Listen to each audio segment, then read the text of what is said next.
You're watching Produce Storage 101 by Dr. Lissagal on Resonance Wellness TV, part of our Whole Life Medicine Alleviate series. Keep in the loop about future webinars and events on whole-life-medicine.com.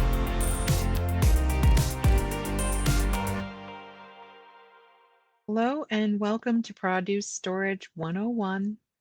My name's Dr. Lissagal and I will be your guide this evening about all things storage.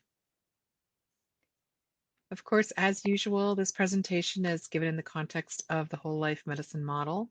That's the model that I use at Resonance Wellness for your health. And of course, produce storage is more of a skill set, but when I'm asking you to eat half your plate of non-starchies every day, it is important to know how to keep those veggies and fruits fresh and tasty. So fresh produce obviously can be expensive, especially right now as we're starting to see some of the crunch coming from travel expenses increasing. So it also is much more expensive if you're eating it organic.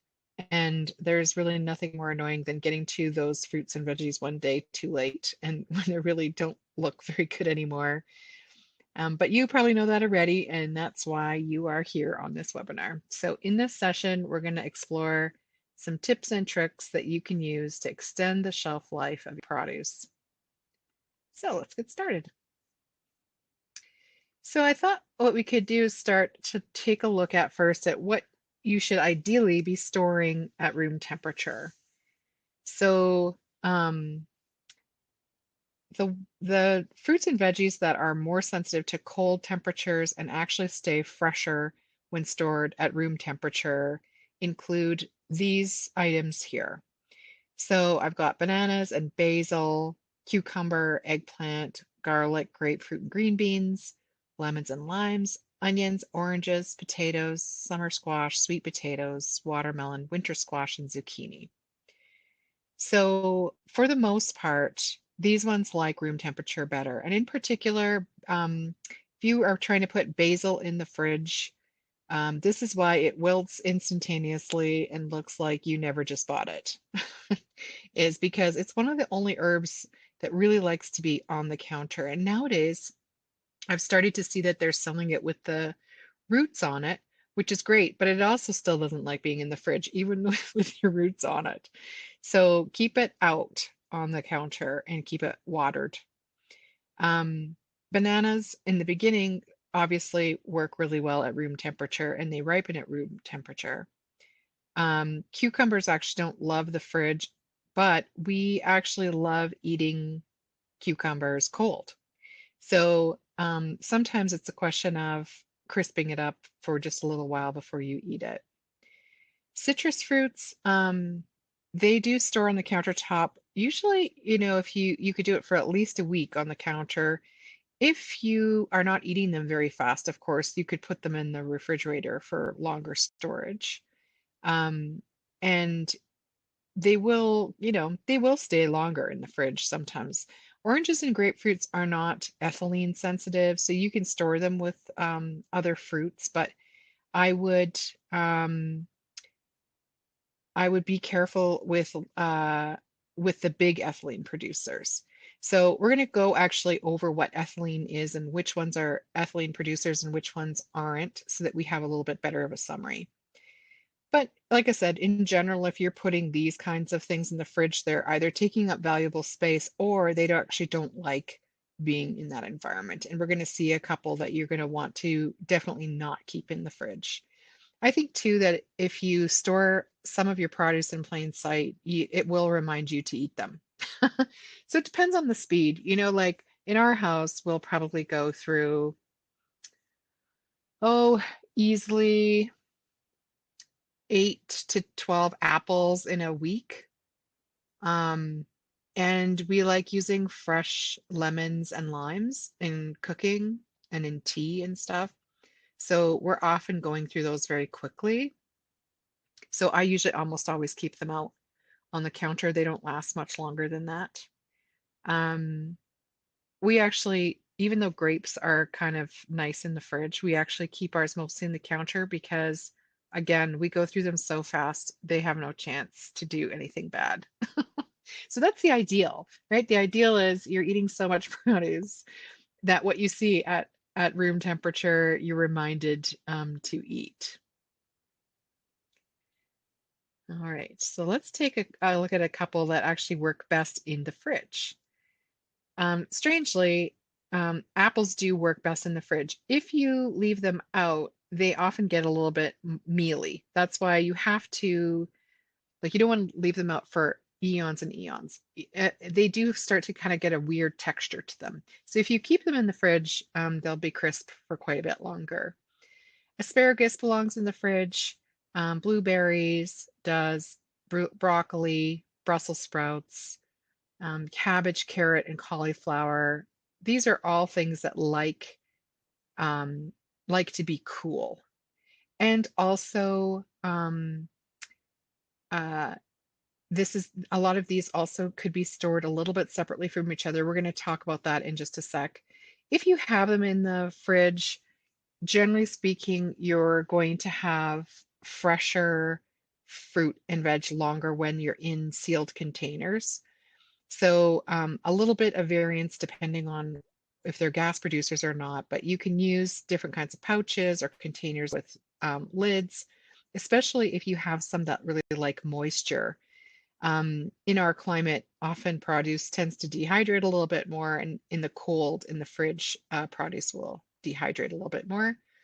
And if you have a sealed container, it'll protect the sensitive products from the effects of ethylene. And even just using the produce bags from the grocery store are fine too. Generally speaking, we don't typically have those. So we, yeah, we just kind of like throw it all in the bags and then sort it when we get get home. I don't like having all the bags. I feel like unless it's something that needs to be in a bag, I prefer not to take home another bag. I feel like a bag lady sometimes. All right. Now, there are some fruits, though, that you want to start out at the beginning. You want to start them out to ripen on the counter. So, a great example of this, lots of people are eating right now, are avocados.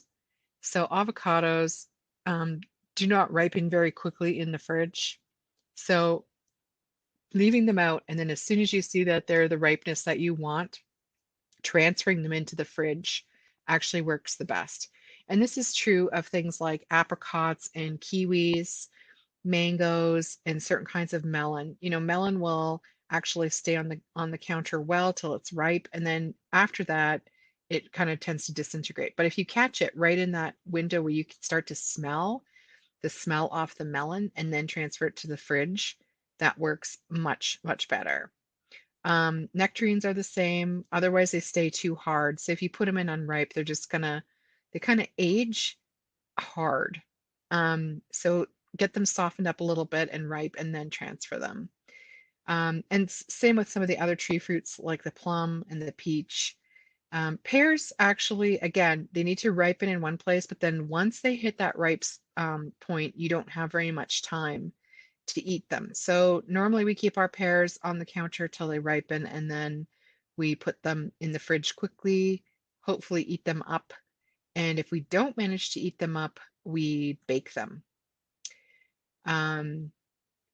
Because you can't tell. You can't tell when you've roasted them, you can't tell as well. So there's ways of like just watching. And you do have to, obviously, I find that in our fridge, and I'm sure your fridge is probably the same, we do have to kind of have a sense of organization so you don't forget what you have in the fridge. And so storage containers that you can see into, or obviously keeping your fruits and vegetables in the crisper drawers will help a lot.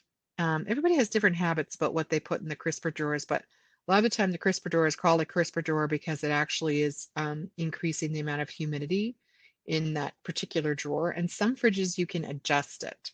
Not everybody's fridge, but some fridges you can definitely adjust it. Now, there are some vegetables and fruits that you really do want to keep apart. So you have to figure out which ones are the gas producers and which ones are gas sensitive. Now I'm going to talk about the gas in just a second, but gas producers are are kinds of fruits, especially fruits, that emit ethylene gas. So ethylene gas is a ripening agent. And when these types of fruits are present with or beside gas sensitive fruits and vegetables, you will basically make the gas sensitive fruits and vegetables either ripen a lot more quickly or mush up a lot more quickly. So you do have to be a bit careful about proximity. And you can get containers nowadays that actually have vents on them or non-vents on them. So if you know you have a gas sensitive thing that you're storing and you don't want it to be mushy, just use a closed vent container. So there's a couple of containers you can get now, like there's a Rubbermaid set that have these vents on them. Um, there are Tupperware ones as well, if you're a Tupperware person.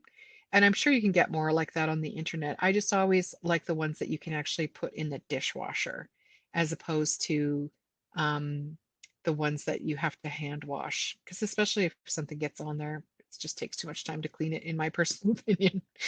But I know that the Rubbermaid ones, you can stick all of the pieces in the dishwasher. So if you know that you have a gas sensitive versus a gas producer, if you keep them separated, you'll make all of them last longer, in essence. We're going to talk about more of that in a sec. So this is how you can actually ripen things more quickly, is if you know what the gas producers are. So if you have avocados and you need them to be ready tomorrow, if you stick them in a paper bag with a banana, you will ripen them much, much more quickly. Ideally, you would put it in a sealed bag. So, like you put it in a plastic bag or a Ziploc bag where the gas is not going to escape, and that's going to make it a lot faster. And you can do the same with stone fruits like peaches or plums or apricots. You can just basically force them to ripen. A lot of the time, when things are being transported, they're intentionally getting rid of ethylene gas or putting the precursor to ethylene gas for the plants and circulating it through the trucks, I think, the fridge trucks. And so they're actually inhibiting, and most fruits and vegetables nowadays are not picked ripe. They're picked before ripeness, and then you're waiting for them to ripen in your house. And there's some good things about that and bad things. I mean, the good things are that you can get some pretty sensitive fruits and vegetables across the country doing that. The bad thing is that, those final stages of pulling in nutrients and, making a better broad spectrum of nutrients are, while something is tree ripening, is not happening. So it's a little bit of a catch-22. So that's why it's kind of nice to grow your own produce where you can, or go to places where you can eat produce that's coming up ripe off of the trees. I'm thinking why lots of people like to go to BC as an example, because you actually have the opportunity to do that. Where really in Alberta, yeah, maybe the odd thing you'll have an opportunity to eat ripe. I have a small greenhouse in my yard, so there's certain things that we can go out and pick off a plant and eat right away. Like tomatoes are probably the best that way for sure. So ethylene, like I said, is a gas. Now there's a little picture here. It's kind of hidden in the leaves, but there's a picture here of the actual gas. It's a very simple gas. It's a simple hydrocarbon, actually, that's being produced by the fruit. So it's tiny. It's like a really tiny gas. This is why it kind of can become such a pest, because it can uh, dissolve away quite quickly, or make a little gas cloud quite quickly. And it's actually the most widely produced organic compound in the world. It's used in manufacturing all sorts of things. Like you use ethylene to make rubber and plastic and paint and detergent. It's also obviously a major signaling hormone in plant biology. So it doesn't just do the ripening aspects, it also mediates complex aspects of the plant's growth. right throughout the whole plant life cycle, including seed germination and the development of roots and shoot growth and all of those pieces, flowering, and even it helps in the death of flowers and leaves. But it's really best known in the like home end of things for its essential role in that ripening of those fruits like and tomatoes, bananas, pears, apples, things like that.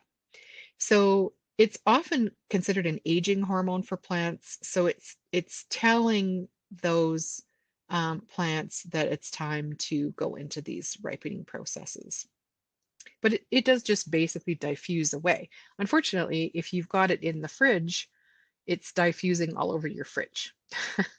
And you can get ethylene gas absorbers for your fridge.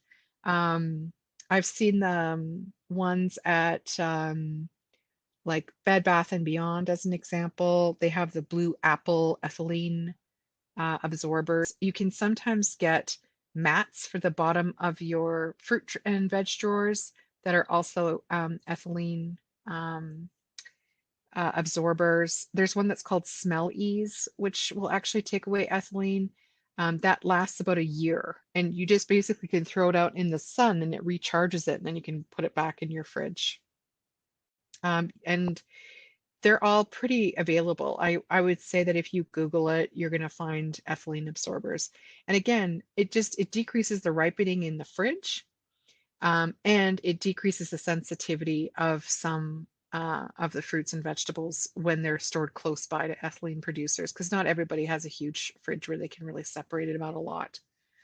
The reason why people figured out it was ethylene that was doing this is that like 100 years ago, when there were gas street lamps, the leaves on the trees that were around the gas street lamps were wilting a lot faster than trees that were quite a bit further away from the gas lamps. And people started to realize, oh, wow, it's having some sort of weird impact on plants. And what it wasn't a toxic one. It was just that there's ethylene in those original gas street lamps. And so that was making all the plants respond. And then somebody just basically sat down and figured out what it was by fractionating the gas and then figuring out what element of it was creating the ripening.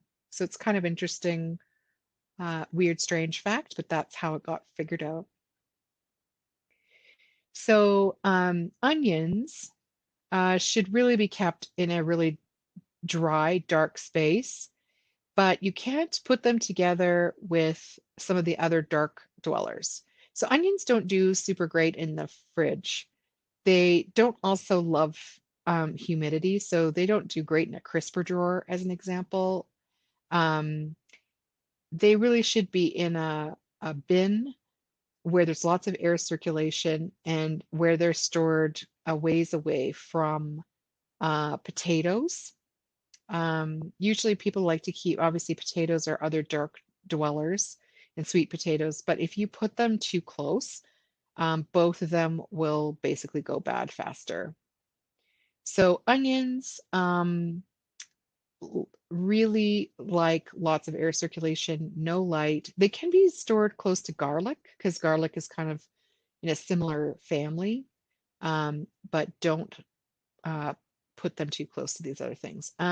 You also don't want to put onions too close to things that can take on their smell. So if you put winter squash too close to them or watermelon, they'll actually pick up the onion scent. And nobody really wants a watermelon tinged with a hint of onion. So if you are storing things also in the dark, um, pardon me, don't put them in a plastic bag or airtight container. Dry food storage containers, there's a couple of really nice bin ones that you can get from Tupperware where they stack. So if you have different kinds of onions, you can store them in a proper kind of container. And they have like gas holes up in the top of it, but it's like a bin so you can reach in and grab them. Also be careful in my cold storage. If I put things too close to the freezer, where the freezer's kind of pumping out some heat, it doesn't go well. These are things you learn over time. If you have a protected spot in your garage, it's actually best case scenario to keep them in there, unless your garage obviously is not attached to the house and it really gets cold in winter time. Um, and then if you are refrigerating onions, like cut onions, you'll have to wrap them in plastic or wax wrap, or put them in a food storage container. If they sprout, don't worry about it. Like, you can actually eat the green sprouts off of an onion. You can also just cut away the green parts and just kind of proceed as normal. But um, you do really want to put them in the dry, cool storage. Now, scallions are a kind of onion, but these are a little bit more they're not very hardy. So if you store them incorrectly, they'll just kind of either go slimy or they'll dry out. So the best way to store them is actually in a tall glass jar in the fridge with a little bit of water, like 2 inches on the bottom, and put a bag on top of the whole thing and stick it in the fridge. Or you can get those containers that actually are stand up and they have a space for the water in the bottom. There's a couple of them. I've had a couple of them for herbs and stuff over time. As long as you have a fridge that can kind of accommodate the taller structure, that works brilliantly. And then, if you use the scallion, you don't have to throw away that root. You can just put it in another jar with some water. If it sits in the sunlight, it'll just start resprouting. So you can get two sets for the price of one.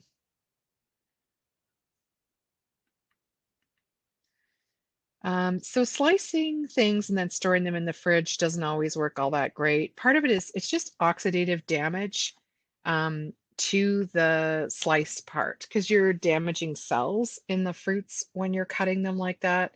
Now there are some like quick fixes for the short term. Like, you can put a little bit of lemon juice and water, soak them basically in lemon juice and water. And a lot of the time that will let you keep it for the majority of the day, as an example. Um, and it's really important depending on what it is that you're using it for, nobody wants to eat a brown apple. Plus, it kind of tastes a little bit funny, right? So lemon juice them. It's not usually enough to taste the lemon, but submerge them in cold water with lemon juice and it'll keep for a while. So if you're making them up for kids and you need to have them sliced in advance because you're just in too much of a hurry, then store them in water with lemon in the fridge in a bin. Um, they will not last like forever like that. I would say 3 days. I don't think they'd make a week. But depending on how ripe they already were when you slice them up. But this is one way to do it. Now, there's a couple of other things that are like that, like avocados. Obviously, when you cut an avocado, those things will turn brown pretty fast. But there's a couple of things you can actually do about that. I mean, they have enzymes in them too that could create that same brown pigment when you get them close to oxygen. So if you squirt it with, again, lemon or lime juice, if you're already making guacamole, that'll work because there's lime juice usually in there anyways. So that citric acid will buy you probably another day. You can also put them in a container with big pieces of onion, because the same gases that make your eyes burn when you chop up onions will help prevent oxidation in the avocado. Sometimes keeping the pit in the avocado, or keeping it a pit in the bowl of guacamole, will also decrease browning. There's factors in a seed that actually, unless the seed is ready to burst into a sprout, the fruit there is supposed to be its food, so it prevents it from ripening all the way until the seed is ready to burst out. Bet you didn't know that, hey? You can also get some olive oil and basically coat the surface of the avocado in olive oil. That will also protect it from oxygen. Or if you have mashed up avocado, you can basically cover it with a layer of water. The avocado is so fatty, it doesn't soak up the water, and then you can just pour the water off before you are eating and just pour it back in when you want to put it back in the fridge. Weird but true. Looks a bit weird, but it does work.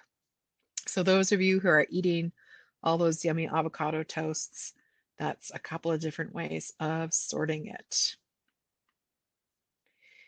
Now, leafy greens can be a challenge depending on how you're getting them. So when leafy greens are wilting too quickly, the most important thing to keep in mind is to keep the leaves dry.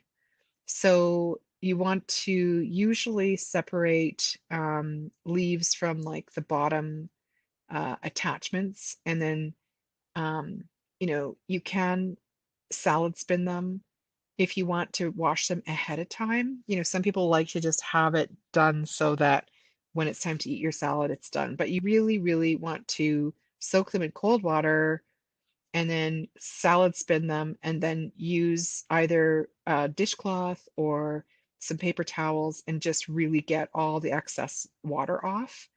Um, and then transfer them into a container that's really got hard sides to protect the leaves from getting crushed in the fridge, which would happen if you put it in a bag.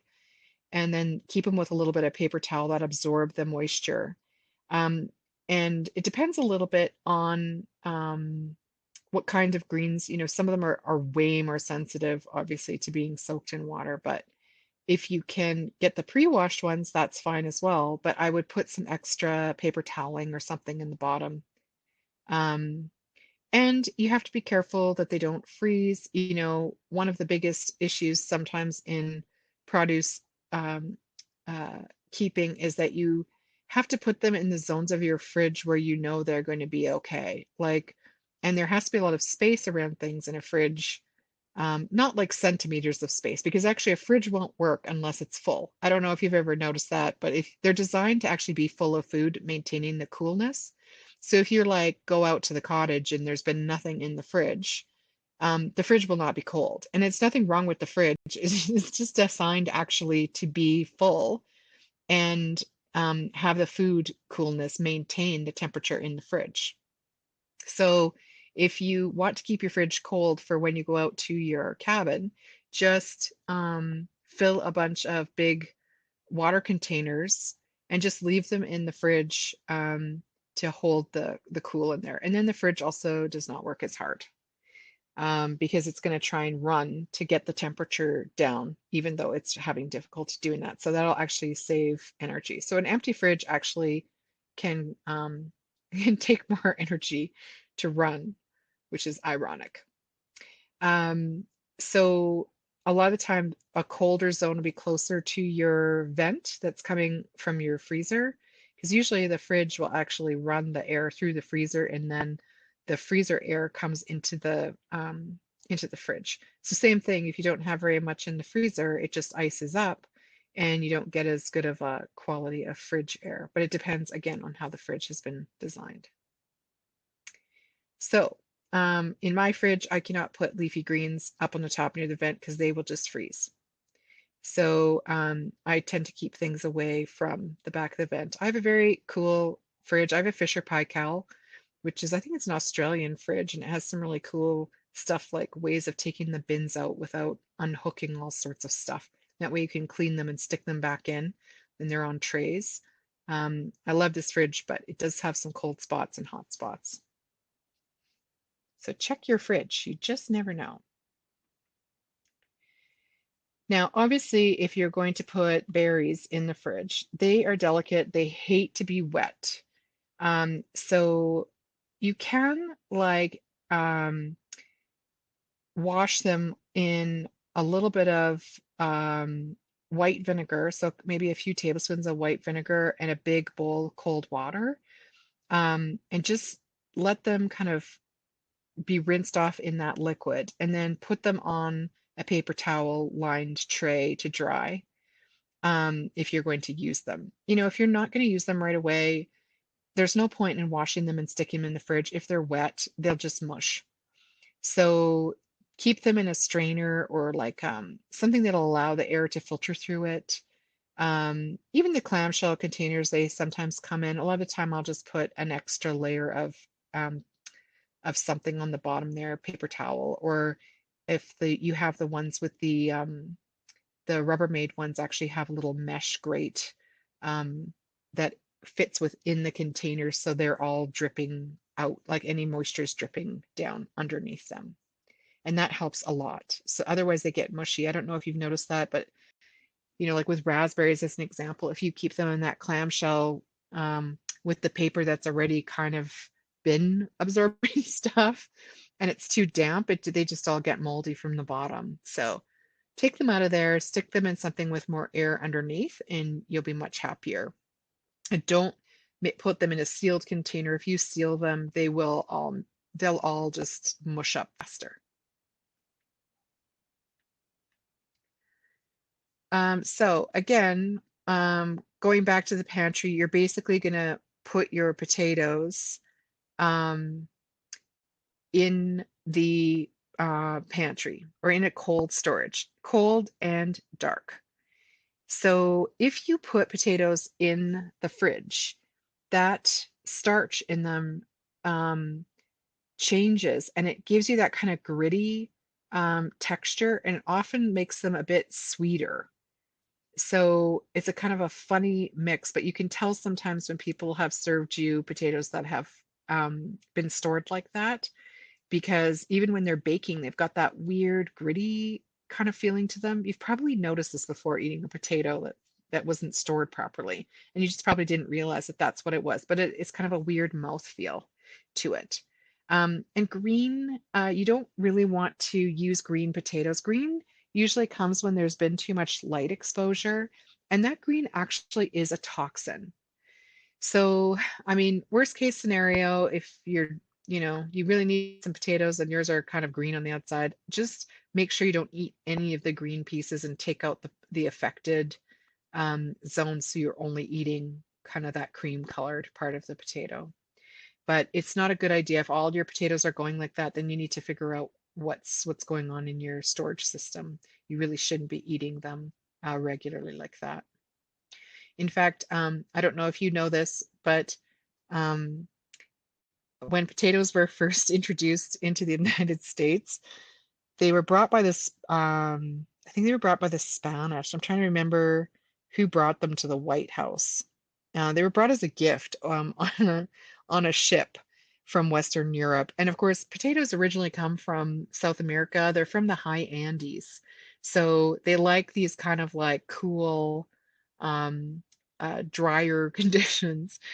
Although they do need some moisture to kind of, especially in our climate, to not lose all their mass. They get kind of wrinkly and dried out. There's nothing wrong with them. They're just kind of ugly.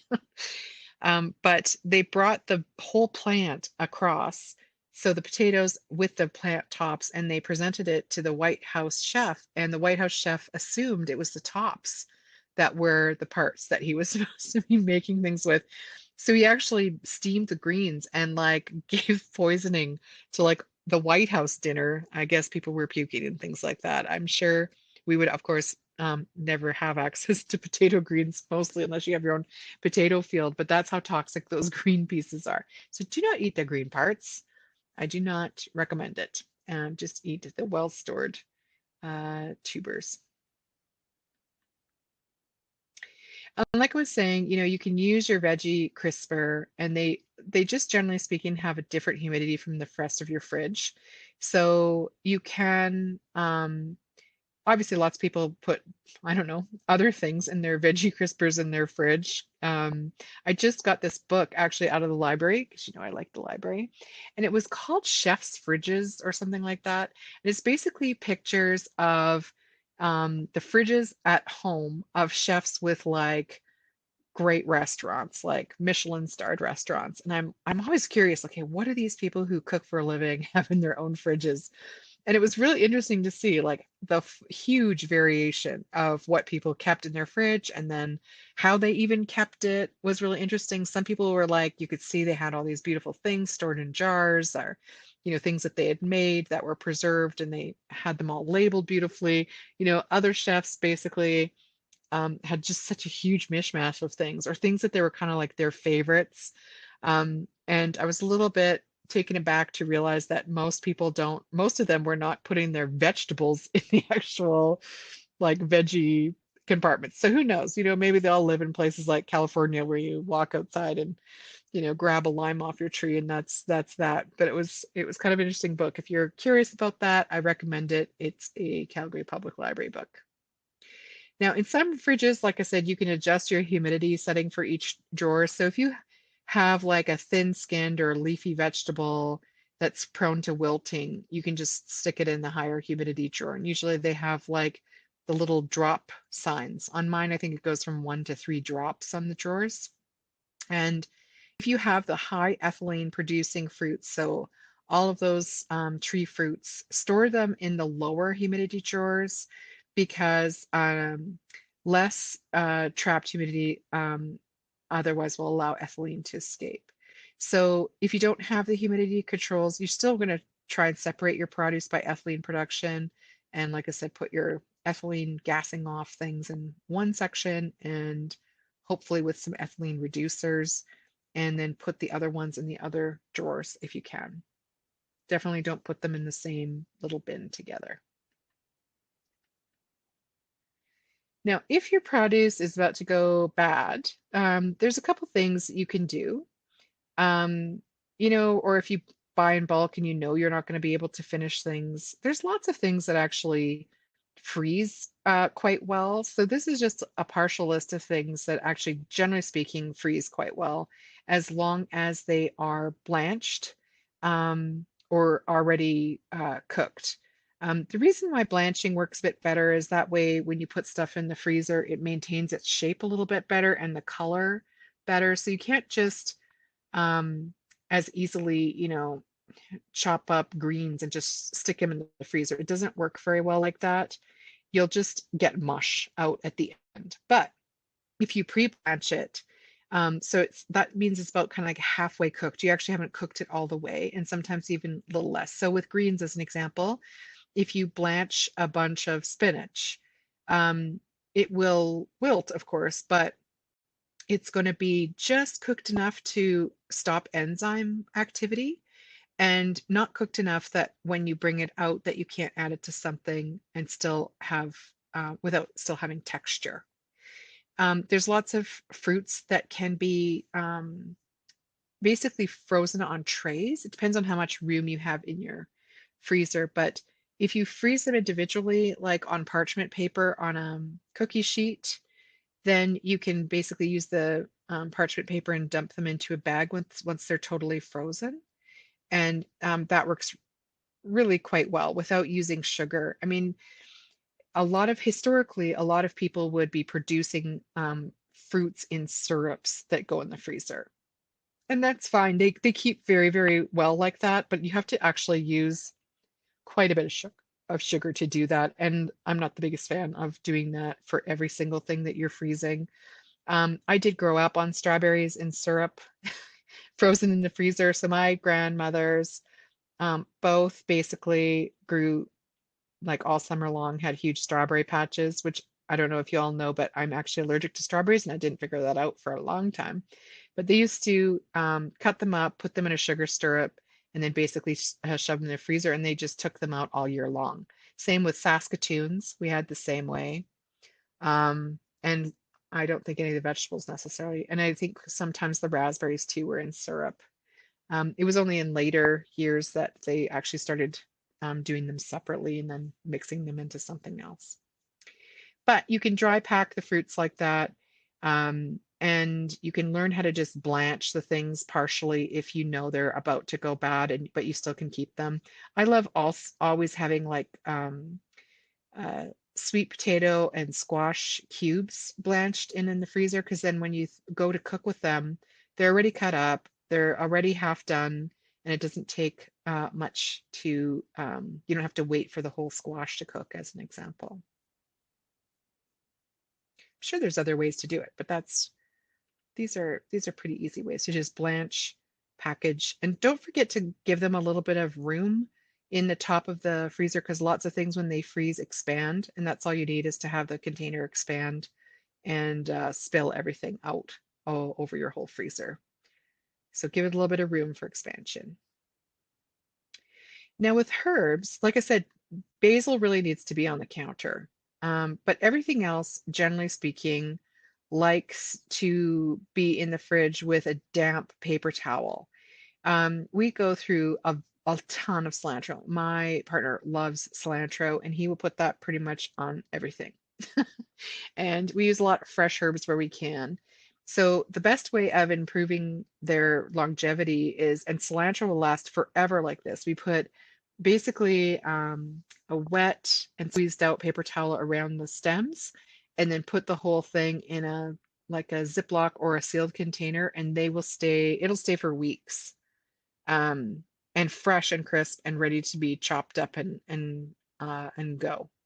So if that's something that you love, you can totally do that. You can also freeze herbs in ice cube trays. So like in the summer, I have a massive tarragon. I don't know why my tarragon, it's just massive. It loves where it's sitting. And so I have a huge tarragon. It's a very nice tasting tarragon, but it's like I can't possibly use like literally 9 cubic feet of tarragon every summer. So just to keep some, I will chop it up, put it in an ice cube tray, freeze it like that, and then you can take them out of the cube trays, put it in a bag, and then use it as you need it. It does, however, make it a little bit mushy. So you're not going to use them like for display herbs. Like you can't take it out and not have it kind of disintegrate on you, but the taste is still good. So it's a great way to use them and store them over the long haul. Sometimes you just mix like the poultry seasoning ones. You know how the poultry seasoning ones, if you get them fresh, they just seem to like disintegrate in no time. But if you chop it all up, stick it in a nice cube tray, and then you throwing that in your gravy, or putting it on top of your stuffed turkey when you actually need those things, then you got them all. Or you put them in your stuffing. They're all fresh. It works really well. Celery. Celery is one of those perpetually dehydrating things.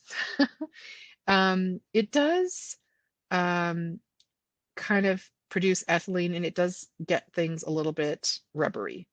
So actually foil works better for celery, weirdly. And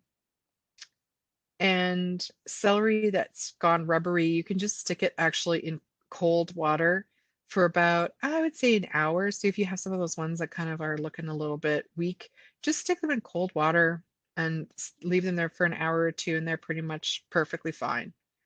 Celeries are kind of like these tubes that suck up water, so you can easily get them rehydrated. But they work best if they're, stored in a tight container with a little bit of moisture.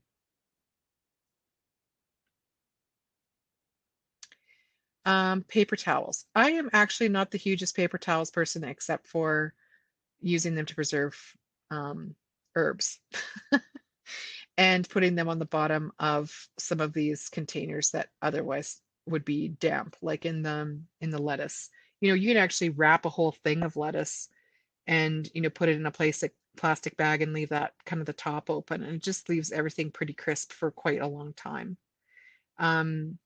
I'm not a big cleaner with paper towels. It drives my mother absolutely crazy that she can never find paper towels in my house because I use rags for everything. But in this case, paper towels, obviously a bit more sanitary than a towel to put in the fridge wet. And it just works really, really well. So I have literally one roll of paper towels for just that. Another common thing storage-wise is mushrooms. You cannot store mushrooms in plastic. They just get moldy and slimy. It's like you're creating the perfect breakdown environment. So take them out of their plastic, put them into an Oprah paper bag, or line a bowl with paper towels and put them in the fridge. They just really need that extra air circulation. Obviously, you can't keep them for weeks and weeks like that because they will dry out. The only other kind of mushroom that you don't want to put in the fridge is you don't want to put them morel mushrooms in the fridge. You have to put those on the counter. Now, we don't always see that many fresh morels here. They do grow here. If you know where they are in the forest, you can usually find them in fall. But every other kind of mushroom, pretty much, you're going to put into the fridge. Um, or you can even keep them in the little bin they come in. Just take the plastic wrap off and then eat them as soon as you can. Otherwise, they'll just get slimy in a couple of days, and you won't like it. Now, carrots and asparagus dry out quickly. They like extra moisture. So if you buy carrots like this with the leaves still attached, cut them off. They will pull all the stuff out of the root eventually. And then if you don't mind it, you can use like the carrot tops, like you would basil to make pesto. So you can like throw those in a food processor with some oil, garlic, lemon, and parmesan and pine nuts and have yourself a pretty nice pesto and super cheap because it would take a whole heck of a lot more basil to do that. It has a nice taste to it. So cut them off. Um, and they, as soon as you cut them off, they'll wilt really quickly, the carrot tops. So if you don't quite have enough time, you can always keep them for another day or so on the carrot. But then cut them off, throw them in the food processor, and then you can make that, and it'll last for several more days when you've done that. Carrots are, the ideal cold storage for carrots, honestly, in like a cold cellar, is to put carrots in wet sand. That is the Martha Stewart way of doing it. But not all of us have cold cellars where we can store carrots in wet sand, but that would probably keep them for many, many moons more than we would normally keep carrots for. Like if you were harvesting a bunch from your garden and you did that, that actually would probably keep them the best. But, again, way more storage area, way more fuss.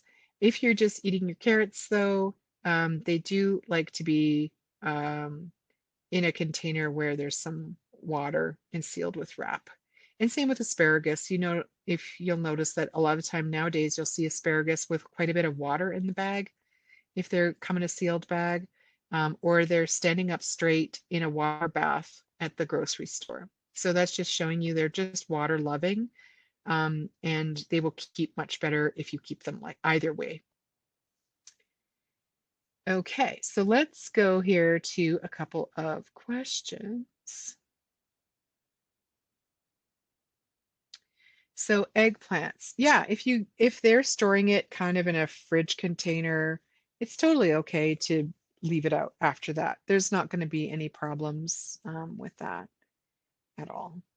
And for scallions, you can store them in water with the root in. Totally. Yep. You're just if you can remember when you cut off the root part, just stick them in a bottle of like in some water, and you should just be able to re-sprout them.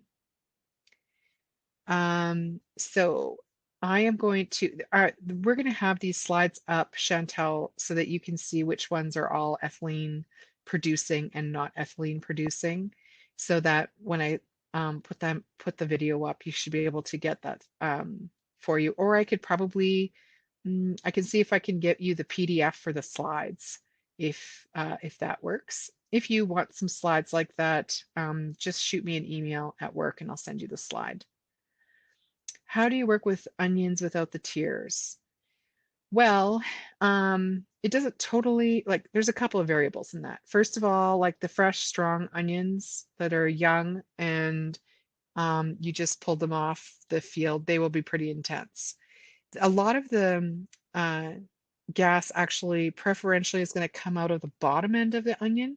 So if you start with the top end and slice downwards towards where the little roots would be, it actually is better.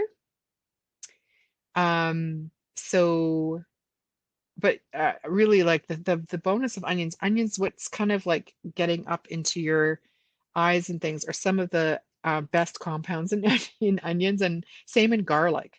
It's those compounds that are actually antibacterial that are the burner kind of compounds.